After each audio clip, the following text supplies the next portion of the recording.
Amém. Louvado seja o nome do Senhor, irmãos. Que bom. Vamos abrir nossas Bíblias, Atos capítulo 9. E eu quero refletir hoje sobre o maior impossível que Deus faz em nossas vidas, que é transformar as nossas vidas, transformar os nossos corações. Atos capítulo 9, nós vamos ver a conversão de Saulo. E é um dos textos incríveis, queridos. É algo maravilhoso quando Deus toca na vida de uma pessoa. Quando Deus fala com uma pessoa. Vamos ler a palavra do Senhor, então? Enquanto isso, Saulo ainda respirava ameaças de morte contra os discípulos do Senhor. Dirigindo-se ao sumo sacerdote, pediu-lhe cartas para as sinagogas de Damasco, de maneira que, caso encontrasse ali homens e mulheres que pertencessem ao caminho, pudesse levá-los presos para Jerusalém. Em sua viagem, quando se aproximava de Damasco, de repente brilhou ao seu redor uma luz vinda do céu. Ele caiu por terra e ouviu uma voz que lhe dizia: Saulo, Saulo, por que você me persegue? Saulo perguntou: Quem és tu, Senhor? Ele respondeu: Eu sou Jesus, a quem você persegue. Levante-se e entre na cidade, alguém lhe dirá o que você deve fazer.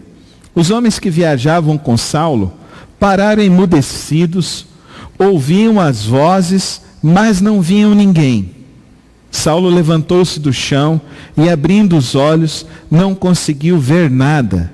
E os homens o levaram pela mão até Damasco.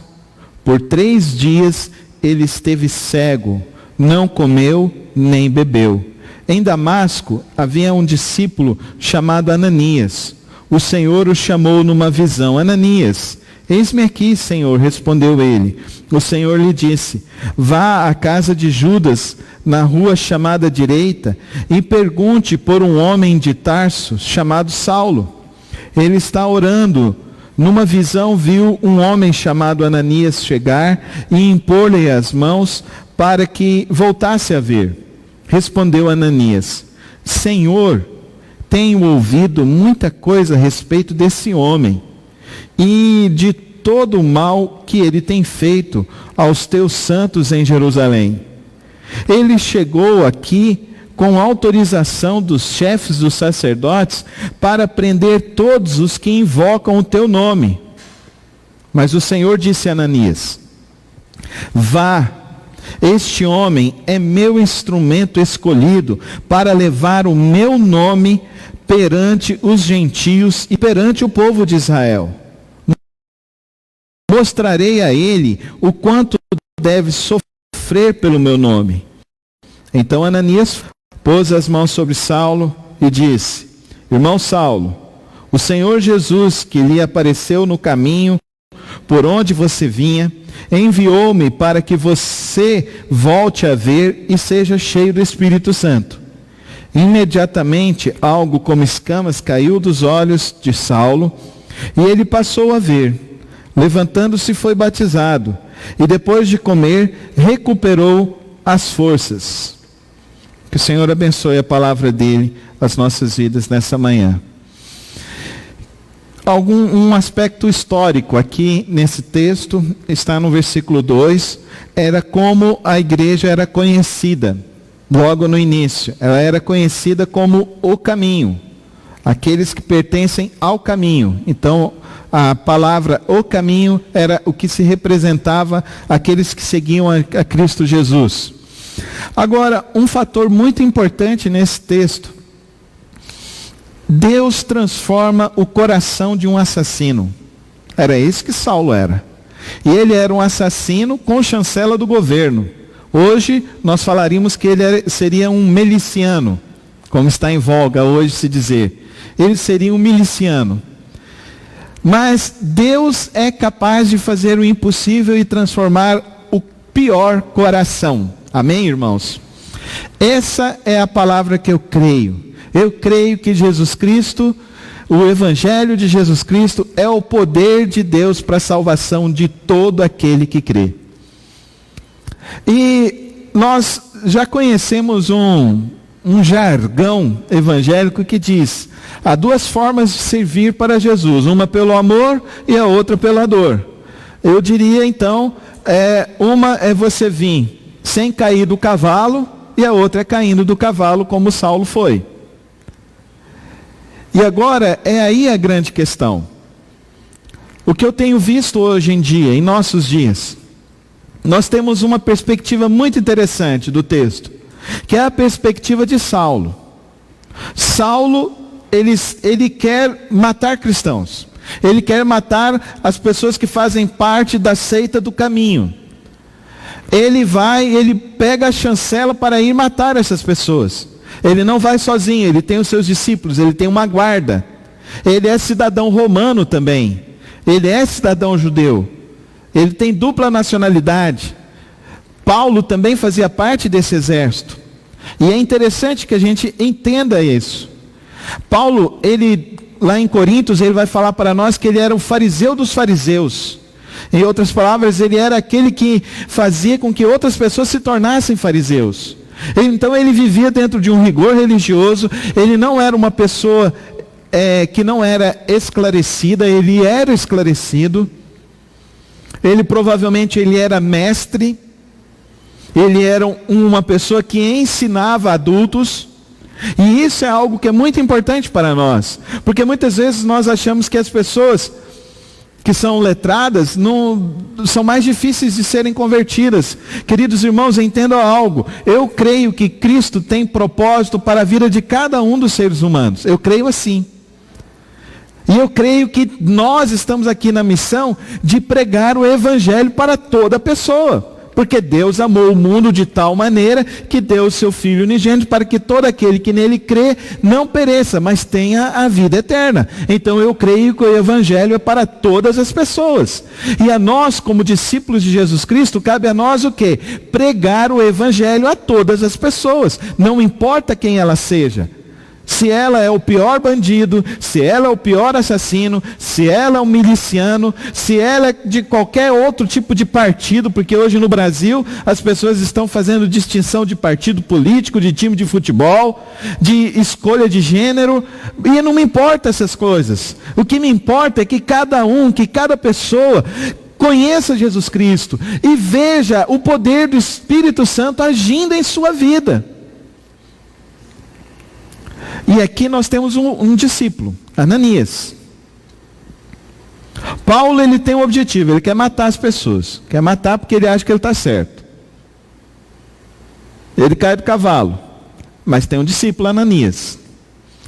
O discípulo Ananias, então, Deus fala com ele. Vai pregar lá. Aí ele vem com a desculpa. Você é o crente que tem desculpa para pregar para alguém? Nós acabamos de cantar. O meu Deus é o Deus do impossível. Você crê no Deus do impossível? Se você crê no Deus do impossível, você crê que Deus pode mudar o coração da pior pessoa que você considera na sua vida. Ananias era preconceituoso, um religioso preconceituoso. Ele teve preconceito com Paulo. Ele estigmatizou Paulo. Paulo é o cara que quer matar todo mundo. Esse Saulo quer matar todo mundo. Eu não vou lá pregar para ele não, Jesus. Não vou pregar para ele não. Deus tem uma conversa séria com Ananias. Ananias, não me importa o que você quer. O que importa é que o que eu quero, a minha vontade. Será que eu e você estamos dispostos a cumprir a vontade de Deus? Será que eu e você estamos dispostos a entender que andar com Deus é correr riscos? É correr riscos. Ananias teve que correr riscos. Ele teve que ir lá na casa onde Paulo estava para pregar o Evangelho. Cristão que não quer correr risco é um cristão religioso. Um discípulo que não quer correr risco é um discípulo religioso. É um discípulo que não compreendeu quem é Deus, quem é Jesus e o que é o Evangelho de Cristo Jesus, que é o poder de Deus. É o maior poder de Deus. Eu vejo Ananias como um cristão covarde, um cristão de desculpas, um cristão cheio de razão. Você conhece cristão cheio de razão? Ananias é um cristão cheio de razão. Mas o apóstolo Paulo depois vai nos esclarecer em Romanos capítulo 12. Rogo-vos, pois, irmãos, que não vos conformeis com este século, mas transformai-vos pela renovação da vossa mente, para que podeis experimentar qual seja a boa, perfeita e agradável vontade de Deus. Então, o cristão, ele precisa ser transformado. Ananias, então, foi transformado pelo Espírito Santo, convencido pelo Espírito Santo, e vai até Saulo. Chegando em Saulo, ele ora, Saulo então volta a ver, e Saulo se converte. Olha que bênção, que maravilha. O que nós precisamos, então, como igreja? Como igreja, agora é duro pregar a palavra de Deus, viu, Djalma? É difícil, não é fácil não, irmãos. Porque tem coisas que a gente vai falar e eu tenho certeza que eu vou desagradar muita gente hoje. Eu orei muito para o Senhor, mas Deus falou, Carlos, olha o que está na Bíblia. O que nós estamos vivendo? Cristãos acovardados. Cristãos com medo de um vírus. Ananias teve medo de morrer. Nós estamos vivendo um período onde as pessoas estão com medo de um vírus, medo de uma pandemia. Se o Senhor não guardar a casa, em vão vigia a sentinela. Se o Senhor não for o construtor, em vão são aqueles que trabalham. Ou nós somos de Cristo, do Deus do impossível, e cremos que o Deus do impossível cumprirá as promessas do Salmo 91, que 1.000 cairão à sua direita, 10.000 à sua esquerda, e que peste alguma chegará na tua casa. Ou nós vamos ser que tipos de cristãos? Ah, queridos irmãos, os irmãos sabem que eu tenho que pregar a palavra. Nós estamos estudando Atos. Eu não escolhi esse texto. O texto está aqui na sequência, os irmãos sabem, semana passada a gente estava em Atos 8. Ficamos em três semanas em Atos 8, agora nós estamos aqui em Atos 9. E Atos 9 nós estamos vendo um discípulo que se chama Ananias, que pertence à seita do caminho, que Deus fala com ele, você tem que ir pregar o Evangelho. E ele tem que pregar o Evangelho, na cabeça de Ananias, é o pior tipo de cara. Eu corro o risco de morrer, eu corro o risco de entrar lá e ser assassinado pelos discípulos desse Saulo. Deus conversa com ele e fala, eu tenho propósito. Entenda isso, querido irmão, nessa manhã. Deus tem propósitos para nós como crentes, e somos crentes para esta geração e para este dia. Deus tem propósitos para que a nossa fé não seja uma fé acovardada, para que a nossa fé não seja uma fé religiosa, para que a nossa fé não seja uma fé das conveniências. Deus tem propósito para nós como igreja, como povo de Deus. Deus tem propósitos que nós preguemos o Evangelho, a tempo e fora de tempo, e é o tempo agora de pregarmos o Evangelho. Você sabe do que as pessoas estão morrendo hoje em dia? Aumentou em 100% o número de suicídios aqui na cidade de Goiânia. Mais de 100% o número de suicídios. Nesses últimos 60 dias, queridos irmãos, a notícia que nós tivemos foram mais de 150 mortes de pessoas que se suicidaram. Essas são as notícias. As pessoas estão entrando em desespero, em pânico. Sabe o que nós estamos sabendo, queridos irmãos? Nós estamos sabendo que colocaram as pessoas que estavam presas nas ruas. E semana passada, quando nós saímos daqui, nós paramos no local ali para comprar um frango. Eu estava conversando com o sargento, estava conversando com o companheiro dele, perguntei essa informação e ele disse o seguinte: olha, eles estão na rua e estão fazendo o terror na nossa cidade. Queridos irmãos, nós vivemos a época de Timóteo, que diz que eles não suportariam a sã doutrina, que eles queriam ter ouvidos para só queriam ter atenção para aquilo que agradasse os seus ouvidos. Como é difícil pregar a palavra, porque a palavra de Deus nos desafia a sermos crentes que confiam no Deus do impossível. Crentes que confiam que o Evangelho é o poder de Deus para a transformação de qualquer pessoa.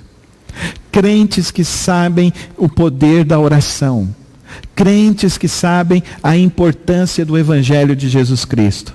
Porque o que traz salvação para esta nação, queridos irmãos, são os joelhos dobrados do povo de Deus. São os joelhos dobrados no povo de Deus. As pessoas estavam falando, mas é porque teve o negócio, por isso que a pandemia não foi tão grande. Deixa eu te contar uma coisa. Você que é um cristão, você que conhece a Jesus Cristo, nunca antes na história desta nação, teve um presidente que convocou o povo para orar nas suas casas, por 24 horas. Logo no início, acho que foi dia 4 ou dia 5 de abril, os seus irmãos vão se lembrar, foi convocado um dia de oração. Eu fiquei nesse dia de jejum e orando a Deus. E eu fiquei sabendo de vários pastores. Mas ele está misturando religião com não sei o quê, está misturando as coisas, e eu não sei o quê. Querido irmão, para de ficar vivendo fora da vontade de Deus. Ouça o que Deus está dizendo. Ouça o chamado de Deus. Teve alguns governadores que chamou a população para ir para o carnaval. E as pessoas foram para o carnaval. Agora teve um presidente da república que virou e chamou o povo para orar. Eu não estou aqui defendendo política, eu não estou aqui defendendo, eu estou querendo simplesmente que nós ouçamos a Deus. Pastor, mas ele agora viu o vídeo dele lá, está falando um monte de palavrão, está falando um monte de coisa. Querido, você ouve e retém o que é bom. Mas se um presidente convocar o povo de novo para orar, ou se ele convocar, venham para a praça principal, venham se ajoelhar e orar, eu vou, porque essa é a vontade de Deus, esse é o plano de Deus, não são planos humanos que nós seguimos, não importa o risco que nós tenhamos que correr. Esse é o terceiro fim de semana que nós estamos aqui. Quando a gente estava fazendo as lives lá em casa, Djalma, o João Paulo ia. Ele falou assim para mim: pastor, por que não faz lá na igreja? Eu falei: João Paulo, vai dar mais trabalho, tal, não sei o quê. Eu criei as desculpas. E o João Paulo falou assim: faz lá na igreja. Aí um outro irmão virou e falou assim: pastor, por que o senhor não faz a live lá na igreja? Aí eu fiquei assim e tal. Eu falei: João Paulo, então vamos fazer lá na igreja. Então vamos. E no primeiro domingo que a gente veio fazer na igreja, Deus nos deu um casal. Um casal que chegou no portão da igreja e falou assim: a gente pode entrar? Eu, na minha falta de fé, ainda falei assim, viu, irmão Diogo? A gente não está preparado para receber gente não, mas se vocês quiserem entrar, pode.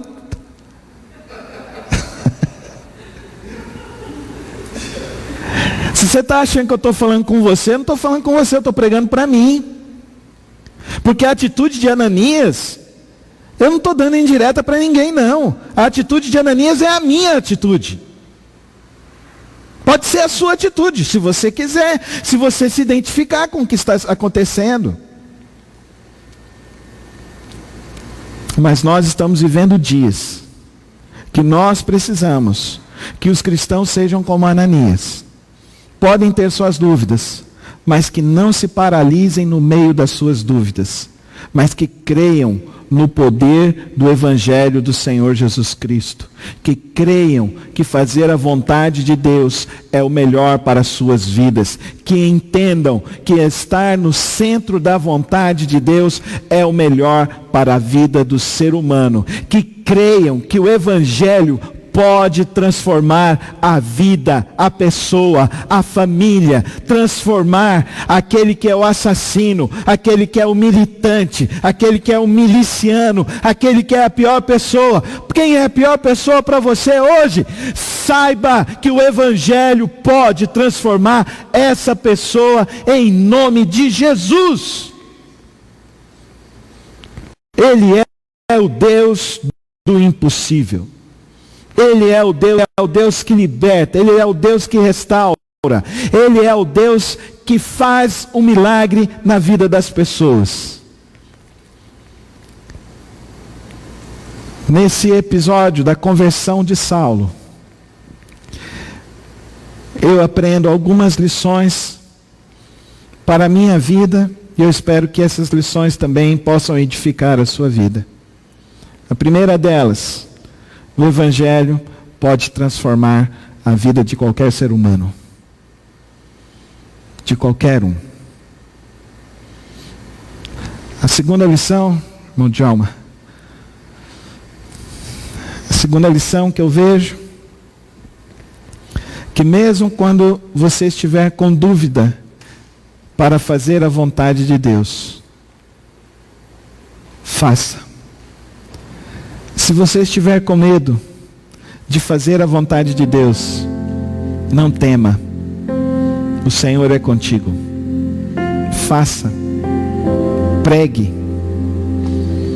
Não estou falando aqui de placa de igreja, de coisa de religião. Estou falando do Evangelho. Pregue o Evangelho. Se arrisque pelo Evangelho. Vocês viram qual que foi o chamado de Paulo?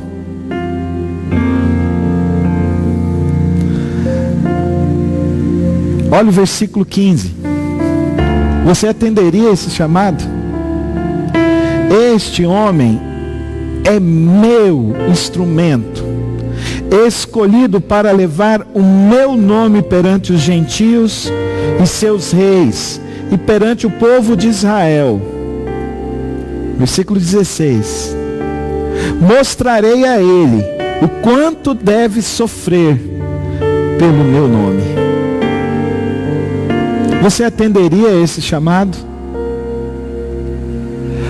É tão fácil a gente falar assim: vem para o Senhor Jesus, que Ele vai resolver todos os seus problemas. Mas Ananias ouve de Deus: eu estou chamando Saulo para sofrer por causa do meu nome. Ananias vai lá e ora, e o Senhor me falou o seguinte. Eu queria um profeta assim, que chegasse para mim e falasse assim, viu, Djalma? Esses profetas que chegam assim e falam: eis que eu te digo que eu vejo uma porta aberta, que eu vejo você num carro novo, você num terno, falando para multidões. Esses aí eu não quero não. Eu quero um profeta que chega aqui perto de mim e fala assim: olha, Deus falou comigo que você vai continuar sofrendo pela obra dele, sofrendo pelo reino dele. Você quer ouvir o que, querido irmão? Você quer ouvir os comichões dessas presepadas todas que andam sendo pregadas aí? Ou você quer ouvir a voz de Deus? Eu quero ouvir a voz de Deus. Se você quer ouvir a voz de Deus, escreve aí agora no Facebook, para que quem for assistir depois possa ver que tem um povo que quer ouvir a voz de Deus, escreve aí no Instagram, escreve aí no Facebook.